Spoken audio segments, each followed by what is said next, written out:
mbokk ñu ngi leen di jaajëfalaat bu baax a baax comme ni leen ko jëkkale woon sànq rek njëlbeenu xibaar nag dañ koy door rek benn accident bu métti bu am fële ci diggante Njaareem ak Gosaas ci dëkk buñ naan Tookigaar xibaar boobu nag nekk xibaar bu fi tàbbi léegi nekk nag nouvelle bu métti dal nag askanu Sénégal bu di nag benn accident ba nga xam ne juróom-ñaari nit daal ñoo ci ñàkk seen bakkan ba tax na nag kii di gouverneur ba di Ibrahima Fall moom nag mu nga fay jëm ngir nag mën lijjanti mbir maak na mu ami ci bari daal fii ci réewum Sénégal la ñuy wax daal moo di borom oto yi daal war nañoo xoolaat ni ñuy dawale ci kaw tali bi ndaxte accident yi daal mën a wàññi nag xibaar bu métti bu ñu leen andiloon ci diggante Diourbel ak 7 kilomètres bala ngay egg fële di Njaareem Gosaas foofu nag la accident bi am ñu jàll wax si leneen mu di nag lu soxal mbirum Aziz Dabala ak kii di Nabou Leye ginnaaw nag buñ ko wooyee woon ci woo bu njëkk waaye nag lañ ko doon doyee moo di nag témoin rek la woon moom mii di Nabou Leye nag àddu woon fa ay kàddu jëmale ko nag ci victime bi nga xamante ni daal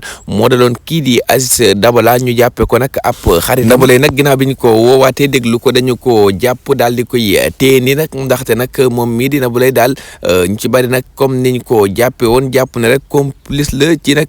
li nga xamante ni moom moo dal kii di Aziz Dabala ak Waly ba nag mu ngay continuer waaye nag kii di Tarba Mbaye moom jotoon nañu ko woo ba daal di koy déglu waaye nag dañ ko bàyyiwaat mu daal di dellu këram Tarba Mbaye nag nekk kenn koo xam ne daal bokk na ci xarit yi nga xamante bi ni Nabou Leye wax na ne am na ñetti xarit selon ki nga xamante bi nii moom moo di Aziz Dabala Tarba Mbaye ak kenn ñu jàpp ne moom mii di Tarba Mbaye ginnaaw nag war nañ ko déglu ko waaye nag bu mu jàpp ne daal dootuñ ko woowate ndax saa suñ demee rek ba enquête bi tijjeekuwaatee ci moom dinañ ko woo enquête boobale daal gëñ nañ ko tijji ndaxte ginnaaw bi nga xamante bi nii nag victime bi am na ñu gis ne nag ci téléphone Aziz Dabala 5000 francs moo fa nekkoon te dañ ko retiré ci téléphone Waly 3000 francs moo fa nekkoon te dañ ko scanné loolu tamit nekk lu jur coow ba tax na nag ñu continuer enquête ba di ko di wax na lépp koo xamante bi ni rek abonné goo ci chaîne bi rek nga daal di abonné te bës cloche de notification bi ndaxte benn vidéo bañati la raw